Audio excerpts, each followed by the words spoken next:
Muy buenas noches, agradeciendo la invitación que se me ha hecho llegar para el presente evento académico y como bien lo adelantabas, eh, poder compartir con ustedes este tema relativo a la oralidad en el proceso civil, ¿no? Que qué duda cabe, ya se ha extendido en todo nuestro sistema judicial, en todo el poder judicial a nivel nacional. Ya se han implementado en diversas cortes y esperemos que los objetivos vayan dando sus frutos como se ha dado desde el inicio del mismo en la ciudad de Arequipa, ¿no?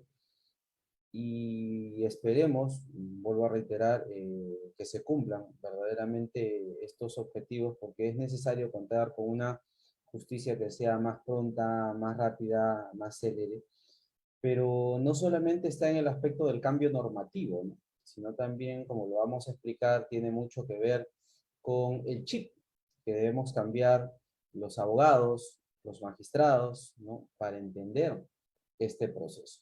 Y hablar de oralidad implica de alguna u otra manera hacer referencia de una manera bastante general de un aspecto histórico, ¿no? Recuerden ustedes que hasta antes de la aparición de la escritura, casualmente, todo se llevaba bajo el esquema de la oralidad y los procesos judiciales tenían esta connotación propiamente de oralidad y se resolvía bajo estas características. No es sino hasta la aparición de la escritura, ¿no? Y sobre todo la necesidad de poder resguardar, de poder dejar constancia, ¿no? De la actividad procesal que se realizaba, es que aparece propiamente la escritura dentro del proceso, ¿no? Y ya el proceso se convierte en un proceso propiamente escrito, bajo estas características, ¿no? Pero esta escritura definitivamente no era lo que se esperaba, generaba más retraso, generaba más perjuicios, y lamentablemente la burocracia, ¿no?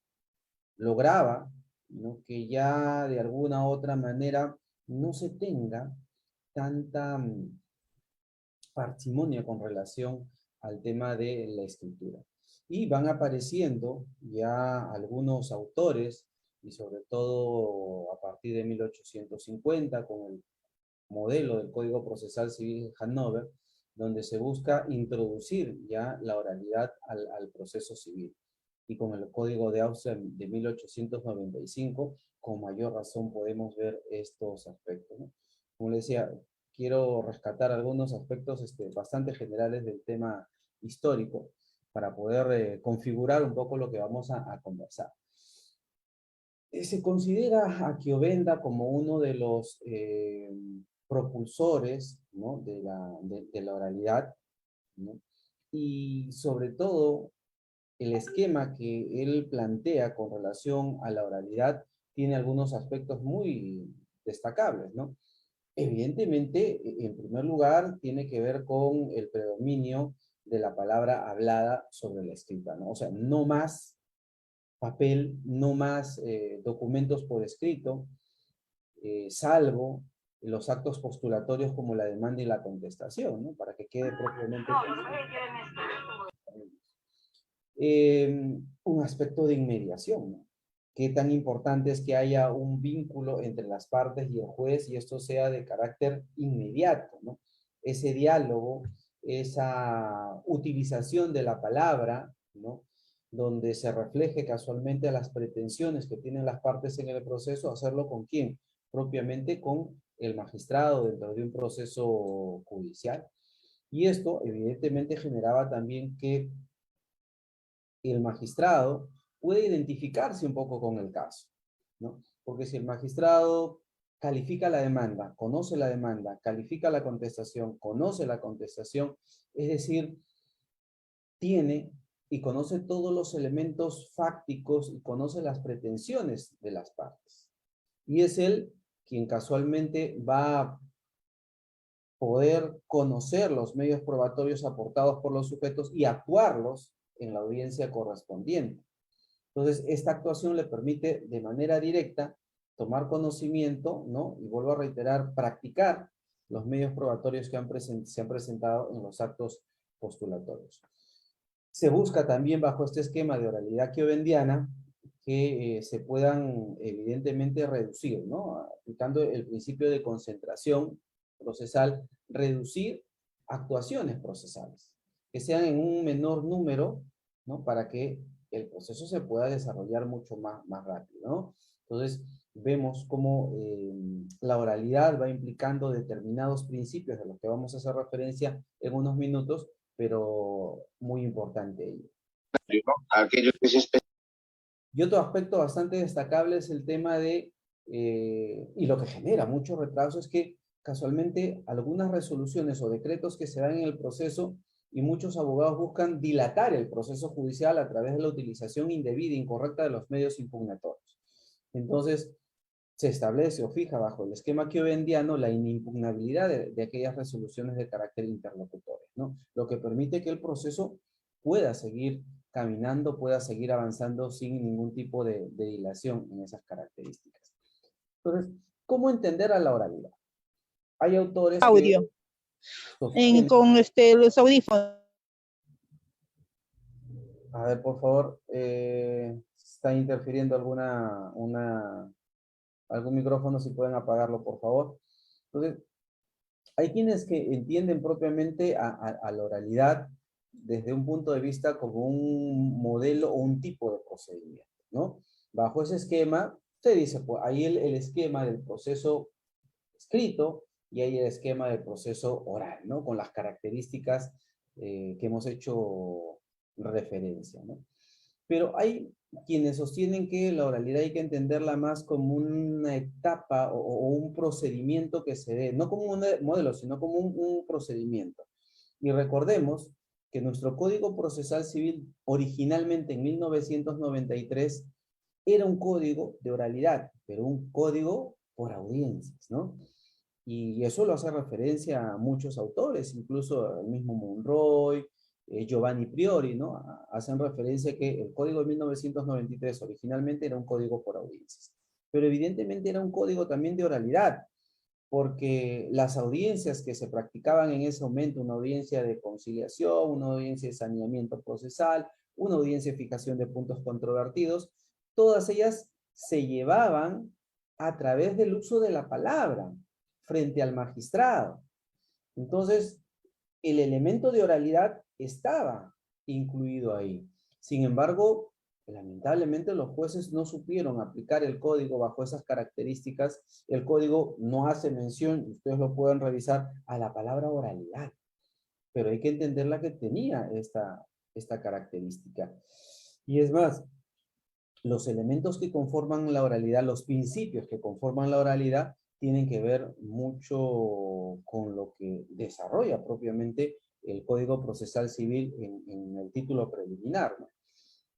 Entonces, este aspecto también es muy importante tenerlo en cuenta porque bajo este esquema también hay quienes sostienen que la oralidad es un principio y otros que sostienen que la oralidad es una herramienta propiamente, ¿no? Entonces, hay una disquisición también en relación a ese tema. Particularmente, consideramos que la oralidad es propiamente una herramienta, ¿no? Más allá que el código incluso habla del principio de oralidad, pero los principios tienen que ver con que se desarrollen dentro de todo el proceso judicial, no solamente en un momento determinado.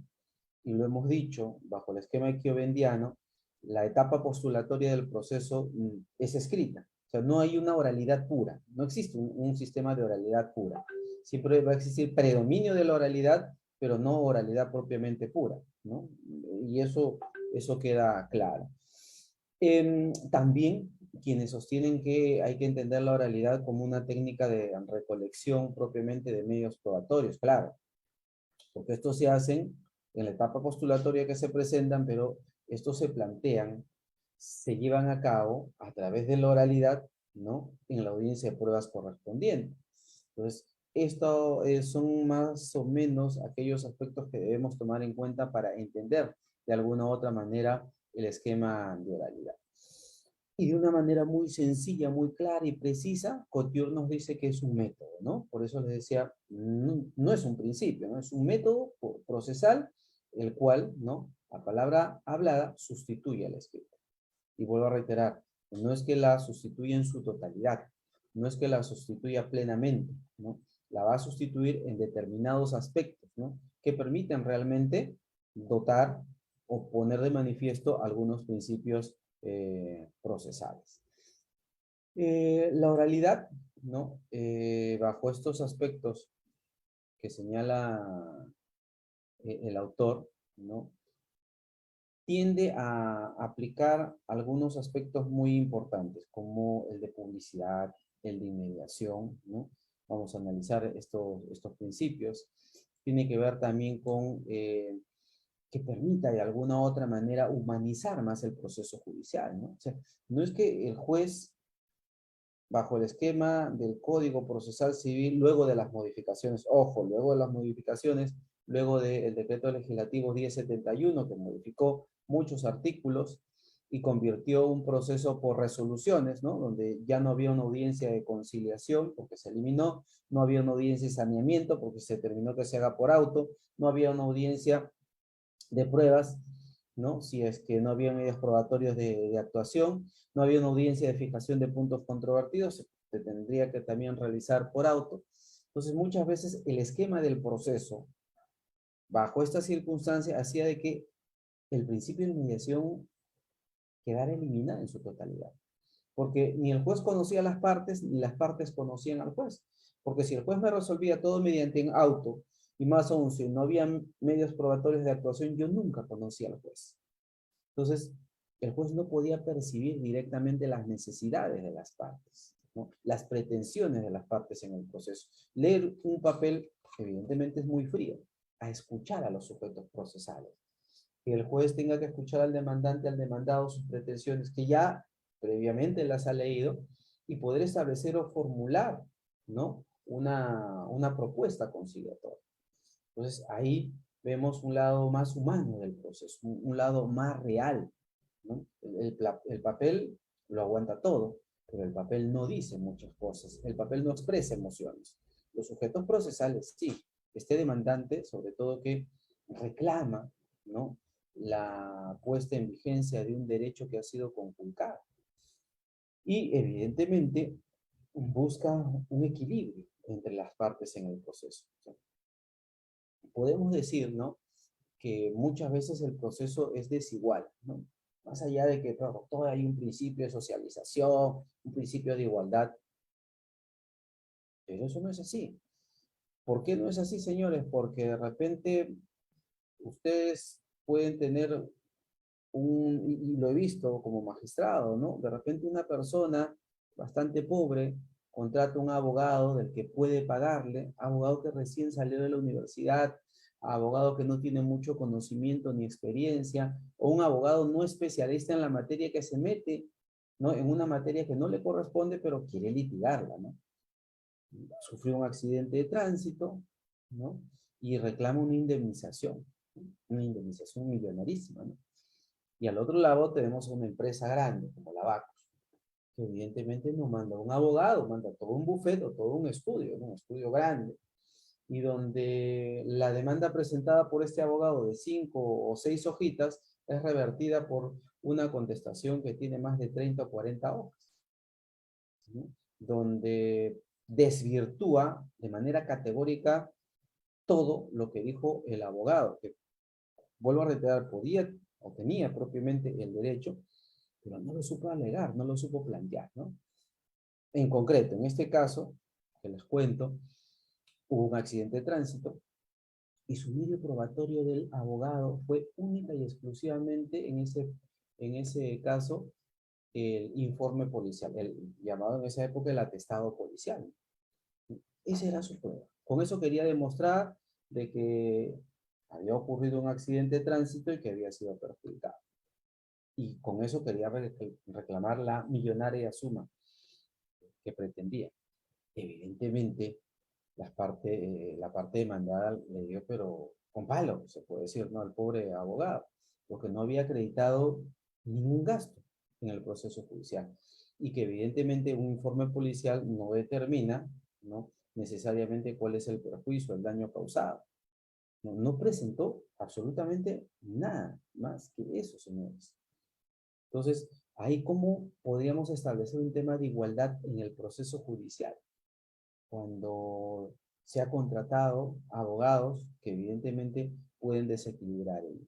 Entonces, bajo este esquema, evidentemente en los actos postulatorios, en la audiencia de conciliación y en este aspecto de humanizar el proceso judicial, evidentemente el juez tiene esa posibilidad de equiparar estas circunstancias.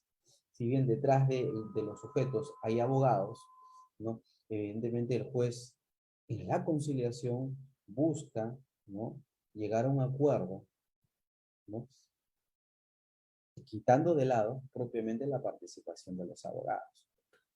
Y también les cuento, ¿no?, como una experiencia personal, en el 99% de los casos que yo tenía, ¿no?, procesos judiciales en los cuales podía conciliar con las partes y tenía solamente al demandante y al demandado y no a los abogados detrás de ellos, llegaban a una conciliación. Llegábamos a una conciliación. Pero basta que existiera un abogado, no se podía conciliar. Por más propuesta que se podía dar, ¿no?, lamentablemente, sobre todo de la parte demandada, no se llegaba a conciliar. Entonces, es un chip, porque el abogado dice, si yo concilio, ya no cobro. Entonces, no me conviene conciliar porque acá acaba el proceso y yo necesito seguir obteniendo recursos de mi cliente. Yo necesito seguir cobrándole cédulas de identificación, yo necesito seguir cobrándole aranceles judiciales, yo necesito cobrar por el escrito de apelación, yo necesito cobrar por alguna actividad que haga durante el desarrollo del proceso.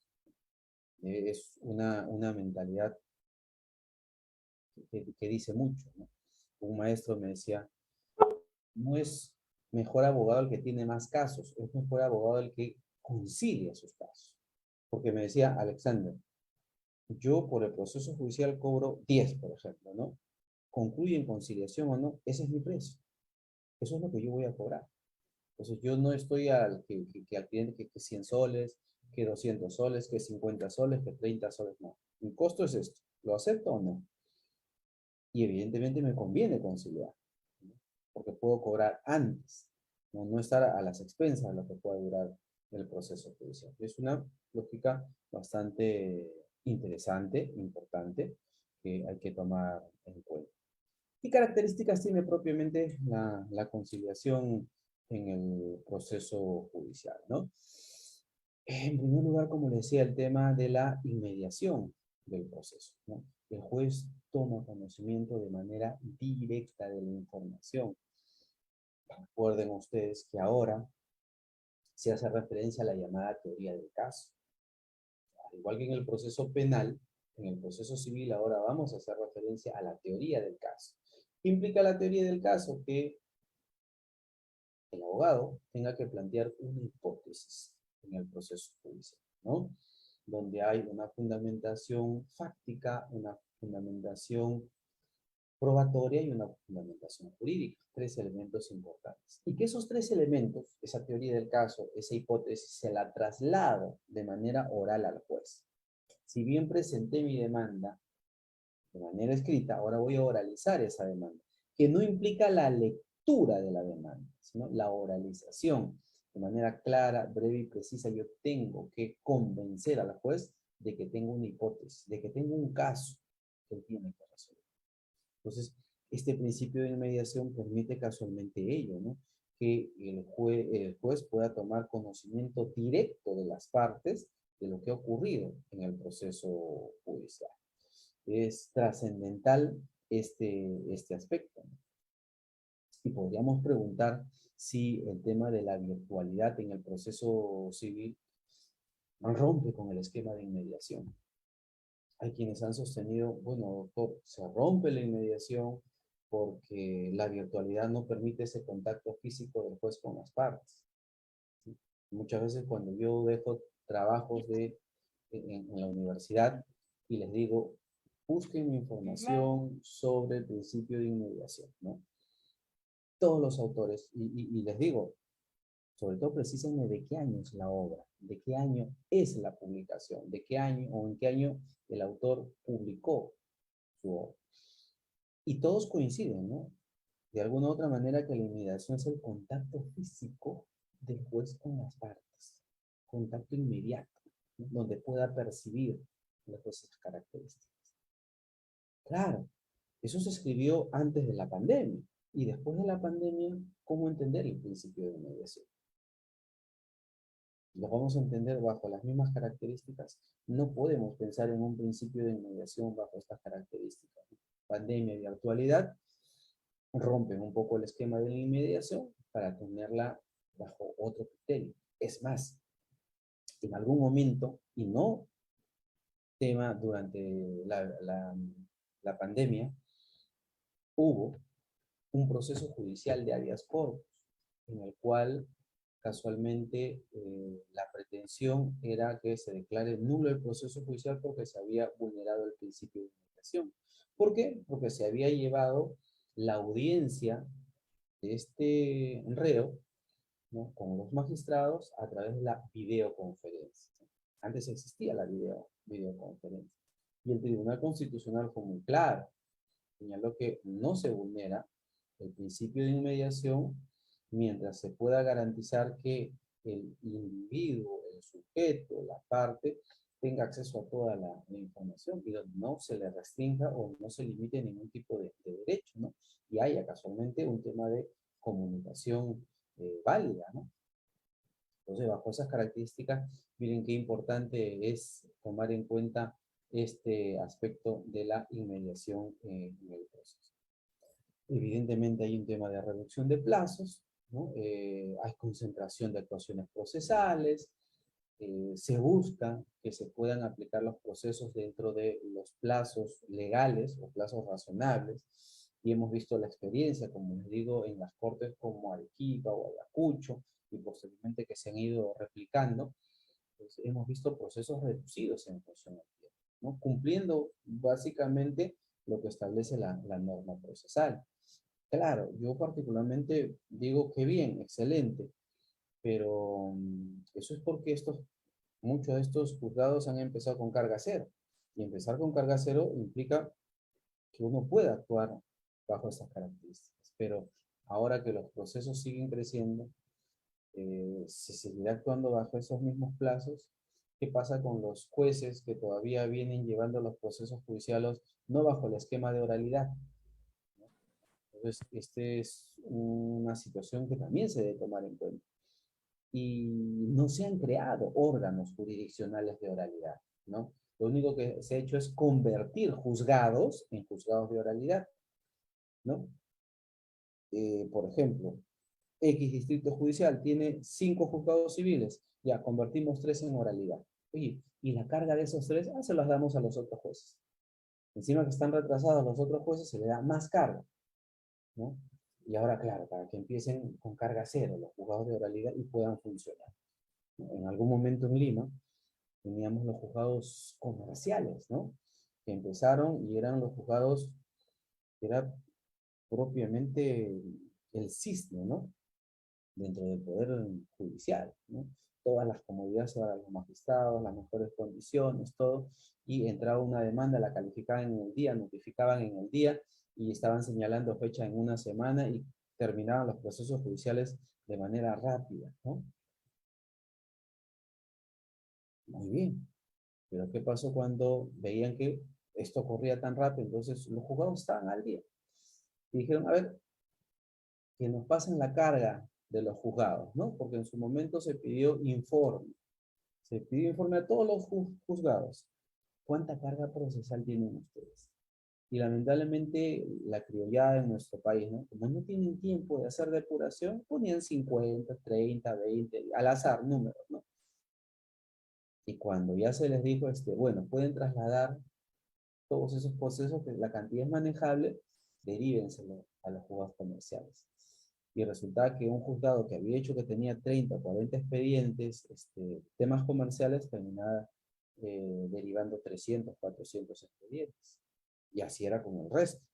Entonces, ahí fue el descalabro total, propiamente, de estos juzgados comerciales, ¿no? Entonces, algo como eso puede ocurrir también bajo el esquema de oralidad que esperemos que no se dé. Tener en cuenta también el tema de la transparencia. Como les decía, bajo el Código Procesal Civil modificado después del decreto legislativo 1071, a veces no conocías tú al juez, salvo de nombre, ¿no? Por el sello que aparecía de repente en la notificación, pero no conocía al juez en el proceso judicial, porque todo era por autos, como decía, y si no había una audiencia de pruebas, con mucha razón, pues todo se resolvía bajo esas características. Entonces, bajo el esquema de oralidad, necesariamente se llevan a cabo audiencias y permite conocer, permite que las partes puedan participar del proceso judicial y ejercer, bajo el tema de la publicidad, un mayor control de la actividad que realizan los jueces al interior del proceso judicial, ¿no? Ahora las partes tienen mayor poder al interior del proceso judicial, ¿no? Propiamente porque sus actuaciones a través del tema de la oralidad permiten evidentemente que el juez también resuelva de manera más pronta, de manera más oportuna. Y ello es muy importante en el proceso judicial. Entender también que los procesos bajo el esquema de oralidad no hay una oralidad pura, ¿no? No puede y no existe un proceso puramente oral, ¿no? Y vamos a ver que los actos postulatorios, como decía, la demanda, la compensación, las actas que se dan al interior del proceso de algunas actuaciones, las excepciones y otras actuaciones judiciales, necesariamente tienen que estar registradas en documento de papel. Pero ojo, ya no implica la transcripción de todos los actos, ¿no? Porque vamos a ver que las audiencias son grabadas, ¿no? Así como en este caso, ¿no? No va a haber necesidad que alguien transcriba lo que estoy conversando, ¿no? Basta con tener el enlace, basta con solicitar de repente el video, la grabación, y ustedes pueden tener acceso a esta charla. Igual sucede en el proceso judicial, ¿no? Entonces, las actas reducidas en cuanto a solamente determinadas formalidades, pero ya no una transcripción de todo lo que ha ocurrido al interior del proceso judicial. Y esta oralidad rápidamente tiene un fundamento en el artículo 6 del Convenio Europeo para la Protección de los Derechos Humanos, ¿no? Vuelvo a reiterar que si bien este es el sustento de la oralidad en el proceso penal, se ha utilizado también para tomarlo cuenta en el proceso civil, ¿no? Toda persona tiene derecho a que su causa sea oída, equitativa, públicamente y dentro de un plazo razonable. Entonces, es un fundamento que no solamente cabe para el proceso penal, civil, laboral, familia, incluso para el proceso propiamente constitucional, ¿no? Y en el caso nuestro, como te decía, ¿no? El Código de Procedimientos Civiles era básicamente escritural. El Código de 1993 tenía un modelo de oralidad, un Código Civil por audiencia, ¿no? Y la oralidad se sustenta básicamente en esta tríada de principios: celeridad, economía e inmediatez. Y eso está en el título preliminar del Código Procesal Civil. Pero vuelvo a reiterar, así nace el Código Procesal en 1993, pero no se le entendió bajo esas características, no se le aplicó al código. Por eso que se hacen modificaciones, entre ellas la más importante, el decreto legislativo 1071, y rompe con el esquema de la oralidad, ¿no? Para convertirlo en un proceso propiamente escrito, ¿no? Sin audiencias, incluso salvo la audiencia de pruebas, si hubiera medios probatorios para actuar. Esto, ¿no?, trajo consecuencias negativas y evidentemente se buscaba regresar al esquema anterior, ¿no? Pero regresar bajo otras características, ¿no? Y ahí tenemos ya la normatividad que emite el Consejo del Poder Judicial, ¿no? El reglamento de actuación de los módulos civiles bajo el esquema de la oralidad en el proceso, que es lo que tenemos en la actualidad, ¿no? Esta resolución administrativa, ¿no?, crea el funcionamiento del primer juzgado civil corporativo, ¿no?, en Lima, y como te digo, eso se ha replicado a otras ciudades a nivel nacional. ¿Qué implica propiamente esto? ¿No? Darle prioridad a las actuaciones de carácter oral frente al tema que se da por escrito, pero hay que tener en cuenta que no pasa solamente por un cambio normativo, como decía, tiene que haber también un cambio en el chip de los abogados, de los jueces, para aplicar realmente como corresponde la inmediación, concentración, celeridad y publicidad, ¿no? En el proceso civil. Si no hay ese cambio de chip, si vamos a seguir trabajando como se trabajó en 1993, vamos a tener los mismos perjuicios, ¿no? El aumento de la carga procesal, el retraso, el no cumplimiento de todos los plazos procesales, etcétera, etcétera, ¿no? Entonces, nuestro Código Procesal Civil de 1993 y hasta la actualidad pasa básicamente por 5 etapas. Una etapa postulatoria, netamente escrita, demanda, contestación, excepciones, defensas previas, cuestiones probatorias. Una etapa probatoria, que ahí sí encontramos el aspecto de oralidad, ¿no? En la cual se actúan los medios probatorios que se tengan que actuar, evidentemente con la participación del juez y las partes, donde se plasma también este principio de inmediación. Una etapa decisoria, que debería concluir en una sentencia inmediatamente después de la audiencia de pruebas con una sentencia oralizada, ¿no? Que implique que con posterioridad se notifique por escrito lo resuelto para pasar a la siguiente etapa, una etapa impugnatoria, y definitivamente luego para poder ejecutar lo resuelto en ese proceso judicial. Esas son las 5 etapas importantes de nuestro proceso civil. Y bajo el esquema de oralidad vamos a tener ya la existencia de propiamente 3 audiencias, ¿no? Una audiencia preliminar, una audiencia de pruebas y una audiencia de única. Y entender que en los procesos de conocimiento y abreviado vamos a tener estas 2 audiencias, la audiencia preliminar y la audiencia de pruebas. Y en los procesos sumarísimos tenemos una audiencia única en la que encontraremos estas 2 audiencias al interior del mismo. ¿Cuáles son los principios que sostienen esta oralidad? Rápidamente hacemos referencia, como decía, que la oralidad es propiamente una herramienta. Y casualmente se dictó un reglamento de oralidad con la finalidad de uniformizar, ¿no? Un poco la actuación que deben llevar los jueces con relación a la oralidad en el proceso. Que los abogados conocieran cómo se debe aplicar propiamente esta oralidad en el proceso. Algo que no existía en 1993. Porque hubiera sido importante tener un documento bajo estas características y pudiera de alguna u otra manera, un reglamento que pudiera mejor saber llevar el proceso de la oralidad en esa época. Antes de este reglamento de la oralidad hemos tenido protocolos de la oralidad que fueron dejados sin efecto en febrero del 2020 y que a partir de esa fecha contamos con estos reglamentos de la oralidad. Por eso que no ha habido modificación propiamente en el Código Procesal Civil de 1993 y pese a que ustedes pueden decir, pero doctor, ¿dónde habla el Código Procesal Civil de la audiencia preliminar, la audiencia de pruebas y de las actuaciones que ahora vamos a hablar?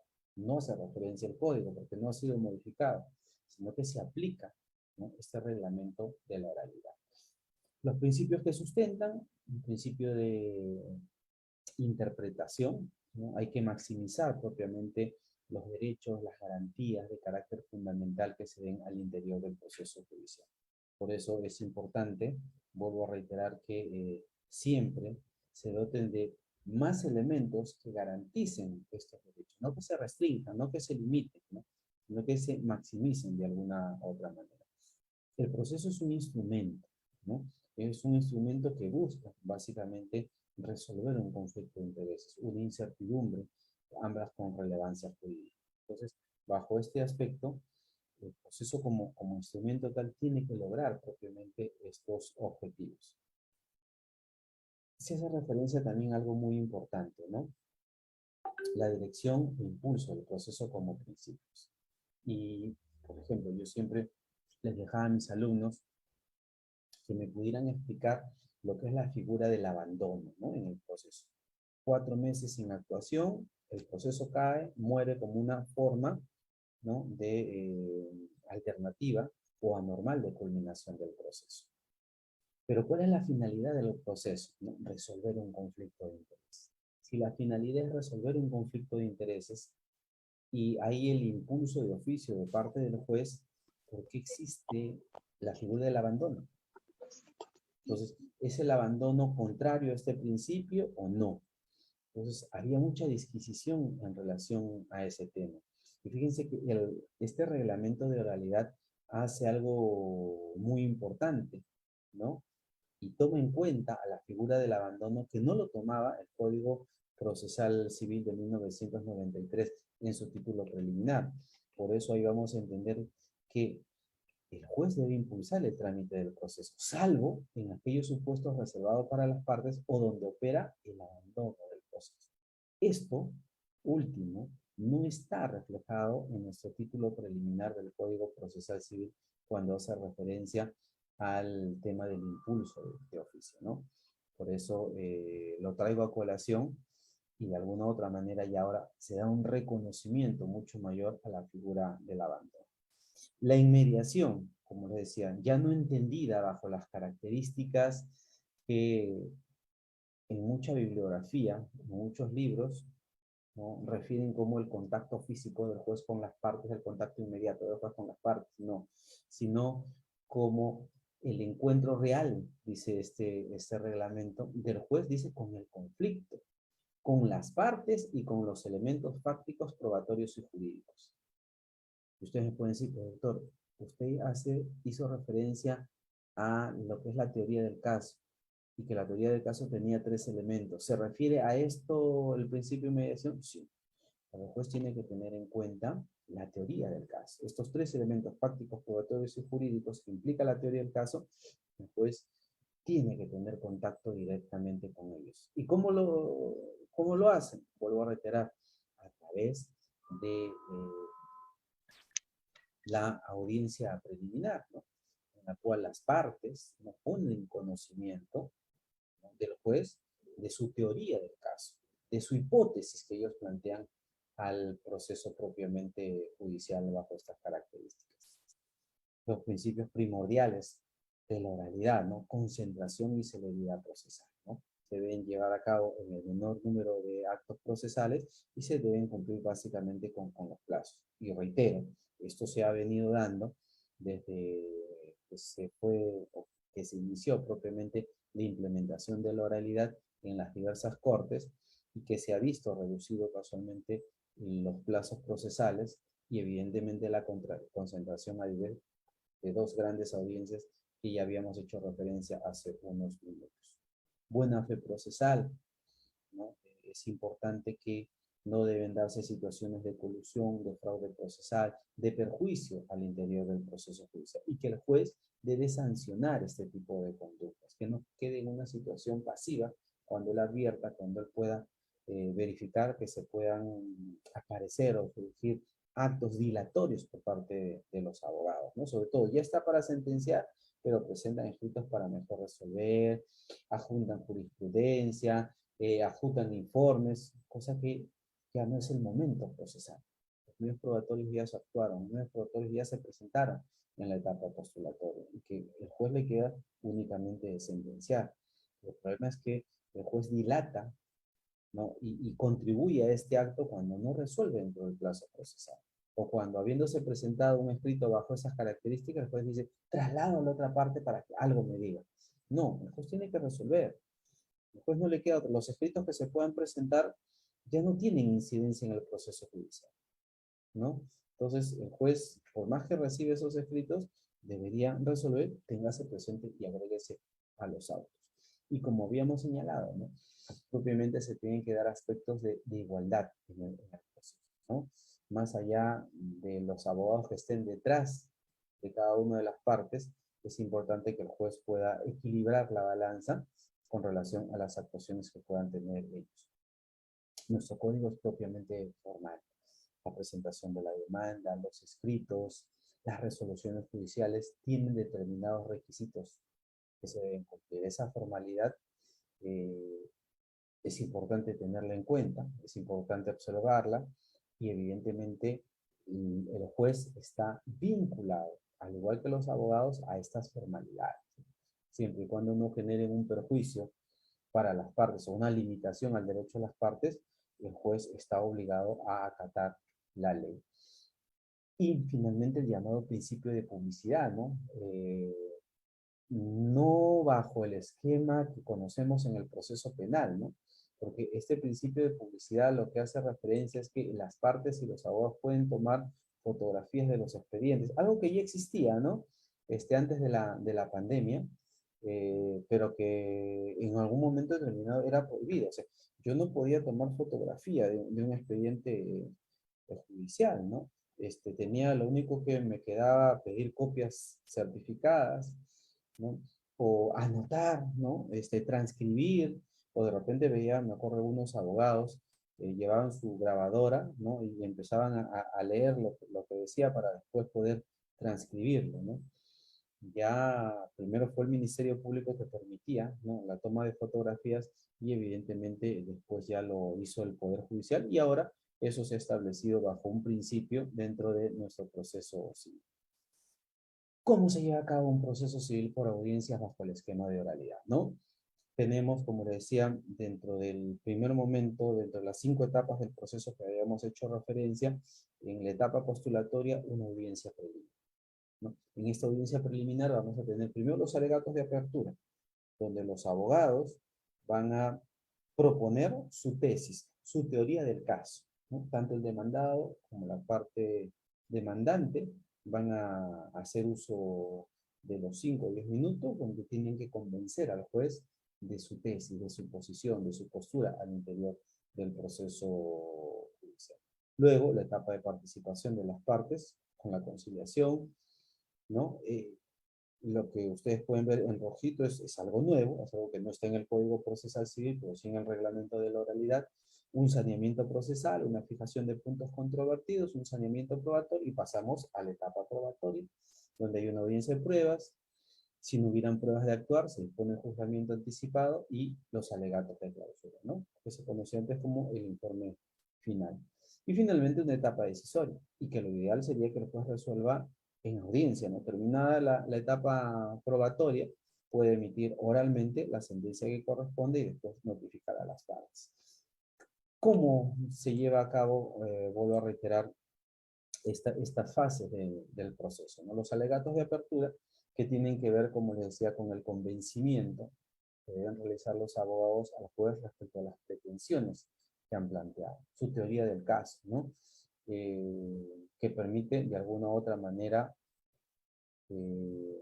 plantear lo que va a ocurrir luego en el proceso judicial, ¿no? Los alegatos de apertura no pueden ser conclusivos, ¿no? Se ha determinado, vamos a creer, está acreditado. No, en este momento los abogados lo que tienen que decir es lo que va a pasar. Acreditaremos, ¿no?, con estos medios probatorios.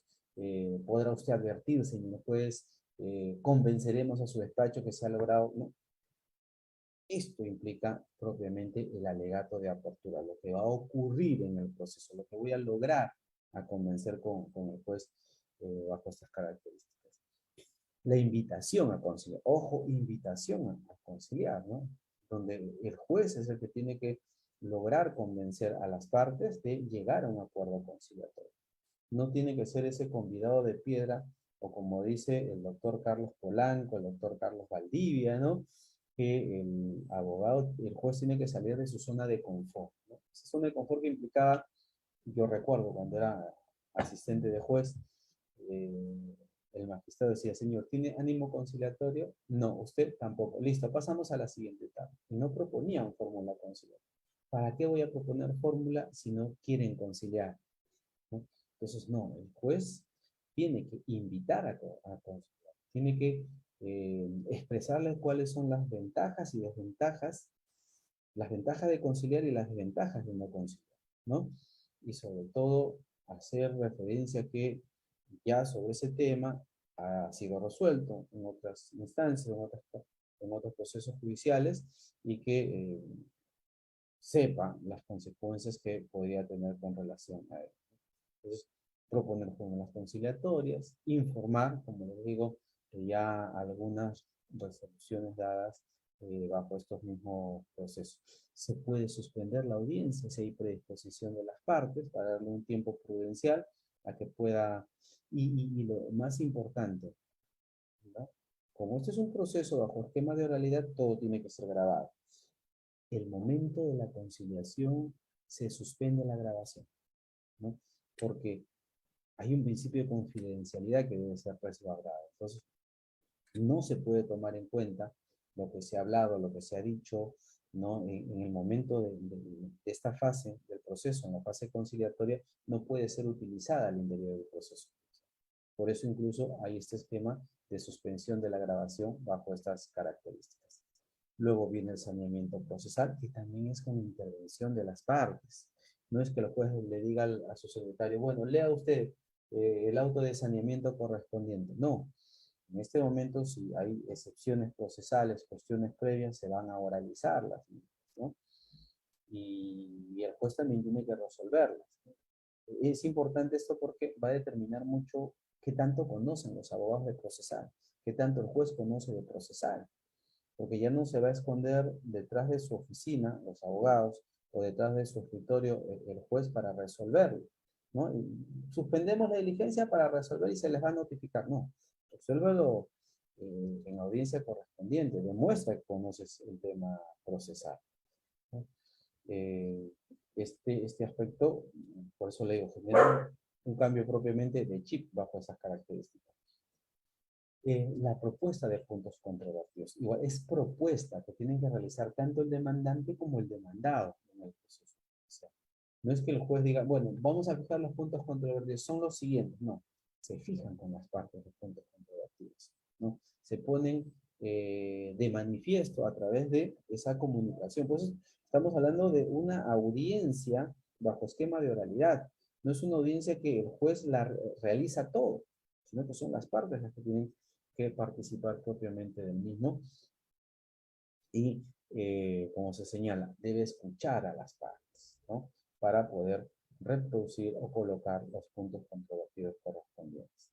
El saneamiento probatorio, ¿no? Que también el juez, si se hubieran presentado cuestiones probatorias, tacha, oposición, el juez resolverá en este momento previo traslado a las partes, o que el juez puede determinar qué medios probatorios debe admitir o no, en función a qué, en función a los puntos controvertidos fijados anteriormente. Y evidentemente, si el juez considera que deben admitirse medios probatorios de oficio, este es el momento para el cual el juez pueda motivadamente señalar qué medios probatorios se tienen que incluir a través del mismo, ¿no? Al pleno casatorio también sobre este tema, y es propiamente la aplicación de este artículo 194 de nuestro Código Procesal Civil. Luego de saneamiento probatorio pasamos a una audiencia de pruebas. Evidentemente habrá audiencia de pruebas siempre y cuando existan medios probatorios de actuación. Estamos hablando de una declaración de parte, declaración de testigos, una inspección o una pericia. Pero si fueran propiamente documentos que se han presentado en el proceso judicial, el juez dispondrá, ¿no?, el juzgamiento anticipado. Es decir, yo ya no necesito actuar medios probatorios, todas son documentales y emitiré la sentencia correspondiente, ¿no? Entonces, y ahí ya pasamos a la siguiente etapa, la etapa propiamente decisoria, que lo ideal y previo, ¿no?, a los alegatos de clausura de los abogados, propiamente a la posibilidad de que ya puedan dar sus conclusiones. Acá sí, los abogados deben concluir, ¿no? Hemos llegado a determinar, se ha llegado a comprobar, se ha llegado a verificar, se ha llegado a constatar tales y tales situaciones que planteamos, ¿no?, en los actos postulatorios, que planteamos en los alegatos de apertura. Nuestra tesis se ha corroborado a través de los siguientes medios probatorios. ¿No? Empiezo a señalar ello en el proceso. Y que lo ideal sería propiamente que el juez pueda emitir la sentencia en ese momento de manera inmediata, ¿no? Si bien no el texto completo, pero ya señalar cuál es el fallo. Y que está en toda la posibilidad y capacidad de realizar esto, señores. Porque fíjense, estamos hablando de una audiencia que es en breve término, una audiencia que por el principio de economía y concentración tiene que realizarse en ese momento. Pero si el juez calificó la demanda, calificó la contestación, conoce el contenido. Si el juez escuchó a los abogados a través de sus alegatos de apertura, el juez escuchó a las partes de sus pretensiones, el juez saneó el proceso, fijó los puntos controvertidos, admitió los medios probatorios y actuó los medios probatorios, está en toda la capacidad en ese momento y no reservarse para 10 días, 50 días, 25 días de la emisión de una sentencia, sino que en ese momento él podría, vuelvo a regresar, en toda la capacidad de emitir el fallo correspondiente. Y ahí sí estaríamos aplicando propiamente la oralidad. Ahí sí estaríamos aplicando estos principios de celeridad, economía procesal. Por eso, vuelvo a reiterar, es un cambio de chip. Evidentemente, ustedes mediante actor pueden procesos fáciles y procesos difíciles. Claro, si estamos hablando de un proceso fácil, el juez lo debería emitir en ese momento. Y ojo, un proceso fácil o difícil no está en función a la vía procedimental. No, doctor, es un proceso de conocimiento, eso debe ser difícil. No, señores. Porque hasta un proceso de alimentos puede ser complicado. Y fíjense que en los primeros meses que se resolvían incluso los procesos bajo el esquema de oralidad, una nulidad de acto jurídico fue resuelta en 15 minutos. ¿No? Nulidad de acto jurídico. Entonces, porque era evidente, el juez conocía, ¿no?, de todas las actuaciones procesales y no necesitó más tiempo para resolver ese caso. Entonces, fíjense cómo vemos que el proceso civil bajo el esquema de oralidad permitiría, lograría, buscaría propiamente tener un proceso más rápido, un proceso más célere, un proceso con mejores características y que permita cambiar un poco la mentalidad, ¿no?, de la ciudadanía, la percepción que tiene la ciudadanía con relación al proceso judicial, ¿no? Estos son los aspectos muy importantes. Y como les decía, más allá que en el proceso abreviado, en el proceso de conocimiento se lleven a cabo estas dos grandes audiencias, una audiencia preliminar y una audiencia de pruebas, en los procesos sumarísimos hay una audiencia única. Y evidentemente en esta audiencia única se va a llevar a cabo estas dos audiencias. Tanto la preliminar como la audiencia de pruebas se van a convocar para la fecha correspondiente y se hará bajo el esquema de lo que hemos hablado hace un momento.